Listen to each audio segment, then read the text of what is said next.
25 ವರ್ಷದ ಅತ್ತೆ ಜೊತೆಗೆ 25 ವರ್ಷದ ಅಳಿಯ ಎಸ್ಕೇಪ್ ಆಗಿದ್ದಾರೆ. ಮಗಳ ಗಂಡನ ಜೊತೆಗೆ ಅತ್ತೆ ಎಸ್ಕೇಪ್ ಆಗಿದ್ದಾರೆ.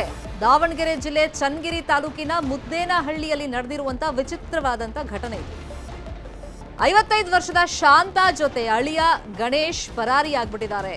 ಮರವಂಜಿ ಗ್ರಾಮದ ಗಣೇಶ್ ಜೊತೆಯಲ್ಲಿ ಅತ್ತೆ ಪರಾರಿಯಾಗಿದ್ದಾರೆ. ಹೆಂಡತಿಯನ್ನ ಚನ್ನಗಿರಿ ಬಸ್ ಸ್ಟ್ಯಾಂಡ್ ನಲ್ಲಿ ಬಿಟ್ಟು ಗಂಡ ಎಸ್ಕೇಪ್ ಆಗಿದ್ದಾನೆ. ಅತ್ತೆ ಜೊತೆನೆ ಎಸ್ಕೇಪ್ ಆಗಿರೋದು. ಮುದ್ದೇನಹಳ್ಳಿ ಗ್ರಾಮದ ನಾಗರಾಜ್ ಅವರ ಎರಡನೇ ಪತ್ನಿ ಶಾಂತಾ 13 ವರ್ಷದ ಹಿಂದೆ ನಾಗರಾಜ್ ಜೊತೆಯಲ್ಲಿ ಮದುವೆ ಆಗಿತ್ತು. ಅವ್ರಿಗೆ ನಾಗರಾಜ್ ಮೊದಲ ಪತ್ನಿಗೆ 2 ಹೆಣ್ಮಕ್ಳಿದ್ರು. ಮಲಮಗಳು ಹೇಮಾಳನ್ನ ಗಣೇಶ್ಗೆ ಮದುವೆ ಮಾಡಿದ್ರು ಈ ಶಾಂತಾ. ಮದುವೆಯಾದ 15 ದಿವಸದಲ್ಲಿ ಅತ್ತೆ ಜೊತೆಯಲ್ಲಿ ಅಕ್ರಮ ಸಂಬಂಧ ಇಟ್ಕೊಂಡಿದ್ದು ಅಳಿಯ ಬಯಲಿಗೆ ಬಂದಿದೆ. ಮೊಬೈಲ್ನಲ್ಲೆಲ್ಲ ಅಶ್ಲೀಲವಾಗಿ ಮೆಸೇಜ್ ಎಲ್ಲ ಕಳಿಸಿರೋದು ಬೆಳಕಿಗೆ ಬಂದಿದೆ. ವಿಷಯ ಗೊತ್ತಾಗ್ತಾ ಇದ್ದಂಗೆ ಹಣ ಮತ್ತೆ ಆಭರಣ ತಗೊಂಡು ಅಳಿಯನ ಜೊತೆಯಲ್ಲಿ ಅತ್ತೆ ಶಾಂತ ಪರಾರಿಯಾಗಿದ್ದಾರೆ. ಚನ್ನಗಿರಿ ಪೊಲೀಸ್ ಠಾಣೆಯಲ್ಲಿ ಈ ಬಗ್ಗೆ ಪ್ರಕರಣ ದಾಖಲಾಗಿದೆ.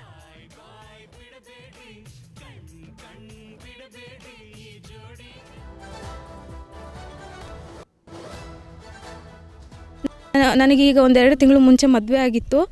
ನಮ್ಮ ಚಿಕ್ಕಮ್ಮ ಅಂದರೆ ನಮ್ಮ ಮಲ್ತಾಯಿ ಏನು ಮಾಡಿದ್ದಾಳೆ, ನನ್ನ ಗಂಡನ್ನೇ ಕರ್ಕೊಂಡು 15 ದಿವಸಕ್ಕೆ ನನ್ನ ಮದುವೆಗೆ 15 ದಿವಸಕ್ಕೆ ಕರ್ಕೊಂಡು ಓಡೋಗಿದ್ದಾಳೆ ಸರ್. ಸಾಲದವರೆಲ್ಲ ನಮ್ಮನ್ನು ಹೊರಗಡೆ ಹಾಕಿದ್ದಾರೆ ಸರ್. ನಾವು 12 ಗಂಟೆಯಿಂದ ಹೊರಗಡೆ ಇದ್ದೀವಿ. ಈ ಕಡೆ ನನ್ನ ಬಾಳು ಹೋಗಿದೆ. ಅವ್ನು ಕರ್ಕೊಂಡು ಓಡೋಗೋಕ್ಕೆ ಸೆಟ್ಲು ಮಾಡ್ಕೊಳ್ಳೋಕ್ಕೋಸ್ಕರ ಅವ್ರ ಮದುವೆ ದಿವಸನೇ ಎಲ್ಲ ಪ್ಲ್ಯಾನ್ ಮಾಡಿಕೊಂಡು ಎಲ್ಲರ ಹತ್ರ ಸಾಲ ಮಾಡಿದ್ದಾರೆ. ಎಷ್ಟೋ ಲಕ್ಷ ಸಾಲ ಮಾಡಿ ಓಡೋಗಿ ಈಗ 1 ತಿಂಗಳಾದಮೇಲೆ ಬಂದಿದ್ದಾರೆ ಸರ್. ನಮಗೆ ಸಾಲದವರೆಲ್ಲ ಬಂದು ಮನೆಯಿಂದ ಹೊರಗೆ ಹಾಕಿದ್ದಾರೆ. ನಮಗೆ ನ್ಯಾಯ ಬೇಕು ಸರ್. ಅವರೇ ಒತ್ತಾಯ ಪೂರ್ವಕವಾಗಿ ನನ್ನ ಮಲ್ತಾಯಿ ನನಗೆ ಟಾರ್ಚರ್ ಮಾಡಿ ಮದುವೆ ಮಾಡಿಸಿದ್ದು ಸರ್. ಇಲ್ಲಾಂದರೆ ಓದಬೇಕು ಅಂತಲೂ ಇದ್ದೆ ಸರ್. ಇಲ್ಲಾಂದರೆ ನನಗೆ ಹಾಸ್ಟ್ಲಿಗೆ ಹಾಕು ಅಂತಲೂ ಜಗಳ ಮಾಡಿದ್ದೀನಿ ಸರ್. ನನ್ನ ಮಲ್ತಾಯಿ ನನಗೆ ಟಾರ್ಚರ್ ಕೊಟ್ಟು ಇಲ್ಲ ನಿಮ್ಮ ತಂದೆಗೆ ಏನಾದರೂ ಮಾಡ್ತೀನಿ ಅಂತ ನನಗೆ ಬೆದರಿಕೆ ಹಾಕಿದ್ದಕ್ಕೇ ನಾನು ಮದುವೆಗೆ ಒಪ್ಕೊಂಡಿದ್ದೀನಿ ಸರ್. ಮದುವೆಗೆ ಒಪ್ಕೊಂಡು ನಾನು ಮದುವೆ ಆಗಿದ್ದು ಸರ್. ಇದು ನಾನು ಇಷ್ಟಪಟ್ಟಾಗಿಲ್ಲ. ನಮ್ಮ ಮಲ್ತಾಯಿನೇ ಬೆದರಿಕೆಯಿಂದ ಮಾಡಿಸಿದ್ದು. ಯಾಕಂದರೆ ಅವ್ರು ಅಫೇರ್ ಹಿಡ್ಕೊಂಡಿದ್ರು 2 ವರ್ಷದಿಂದ. ಇದು ನನಗೆ ಗೊತ್ತಿಲ್ಲ. ನನ್ನ ಮದುವೆ ಆಗಿ 15 ದಿವಸಕ್ಕೆ ಅವ್ನು ಸಿಗೆ ಬಿದ್ದಿದ್ದು ಸರ್. ಅದೆಲ್ಲ ರೆಕಾರ್ಡಿಂಗು ವೀಡಿಯೋ ಎಲ್ಲ ನಾನು ತೆಗೆದು ನೋಡಿ ಪೊಲೀಸ್ ಸ್ಟೇಷನಿಗೆ ಬಂದ ಮೇಲೇ ಅವನು ನನ್ನನ್ನು ಬಸ್ ಸ್ಟ್ಯಾಂಡಲ್ಲಿ ನಡು ರಸ್ತೆಯಲ್ಲಿ ಬಿಟ್ಟು ನಮ್ಮ ಮಲ್ತಾಯಿ ಜೊತೆ ಹೋಗ್ತಾನೆ ಸರ್. ಮಾಡಿದೆ ನಮ್ಮ ಹೆಂಡ್ತಿಗೆ 2 ಮಕ್ಕಳಿದ್ದಾವೆ. ಅವರಿಗೆ ಡೈವರ್ಸ್ ಕೊಟ್ಟು ಇವ್ರಿಗೆ ಮದುವೆ ಆಗಿದ್ದೆ ಸರ್. ಮದುವೆ ಆಗಿ ಈಗ 13 ವರ್ಷ ಆಯ್ತು ಸರ್. 13 ವರ್ಷ ಆದಮೇಲೆ ನಾವು ಅವ್ರಿಗೆ ಏನು ಮಾಡಿದ್ವಿ ಅಂದರೆ ನಮ್ಮ ಮಗಳು ವಯಸ್ಸಿಗೆ ಬಂದಾಳೆ ಅಂತೇಳಿ ಒಂದು ಹುಡುಗನ ಕರ್ಕೊಂಬಂದ್ಲು ಸರ್. ರಿಲೇಷನ್ ಹುಡುಗನೇ ಕರ್ಕೊಂಬಂದು 2 ವರ್ಷ ನಮ್ಮ ಮನೆಗೆ ಇಟ್ಕೊಂಡಿದ್ಲು. ಮಗ ಅಂತ ಹೇಳ್ಕೊಂಡು 2 ವರ್ಷ ಮನೆಗೆ ಇಟ್ಕೊಂಡಿದ್ಲು. ಅವರು ಒಳಗೆ ಅಕ್ರಮ ಸಂಬಂಧ ಇಟ್ಕೊಂಡು ನನ್ನ ಮಗಳನ್ನ ಅವನಿಗೆ ಕೊಡಬೇಕು ಅಂತೇಳಿ ಜುಲ್ಮೆ ಮಾಡಿ ನನ್ನ ಮಗಳನ್ನ ಅವನಿಗೆ ಮದುವೆ ಮಾಡಿಸಿದ್ಲು ಸರ್.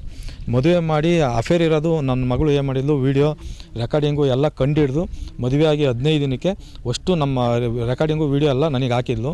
ನನಗೆ ಹಾಕಿ ಈ ಥರ ಮಗ ಅಂತ ಹೇಳಿ ಅಫೇರ್ ಇಟ್ಕೊಂಡ್ಯಾ ಅಂತ ನಾನು ಒಂದು 2 ವರ್ಷ ಹೊಡೆದೆ ಸರ್. 2 ವರ್ಷ ಹೊಡೆದು ನಾನೇನು ಮಾಡಿದೆ, ಚನ್ನಗಿರಿಗೆ ಹೋಗ್ಬರ್ತೀನಿ ಅಂತ ಹೋದೆ ಸರ್. ಅಷ್ಟರೊಳಗೆ ಮನೆಗಿದ್ದು ದುಡ್ಡು ಒಡವೆ ಎಲ್ಲ ಬಾಚಿಕೊಂಡು ನಾಡಪ್ರಭು ಕೆಂಪೇಗೌಡ ಜಯಂತಿ ಹಿನ್ನೆಲೆಯಲ್ಲಿ ವಿಧಾನಸೌಧ ಮುಂಭಾಗದಲ್ಲಿರುವಂತಹ ಕೆಂಪೇಗೌಡ ಪ್ರತಿಮೆಗೆ ಸಿಎಂ ಸಿದ್ದರಾಮಯ್ಯ ಹಾಗೂ ಡಿಸಿಎಂ ಡಿಕೆ ಶಿವಕುಮಾರ್ ಪುಷ್ಪಾರ್ಚನೆಯನ್ನ ಮಾಡಿದ್ದಾರೆ. ಈ ವೇಳೆ ಸಚಿವರಾದ ಮಹದೇವಪ್ಪ, ಶಿವರಾಜ್ ತಂಗಡಗಿ ಉಪಸ್ಥಿತರಿದ್ದರು.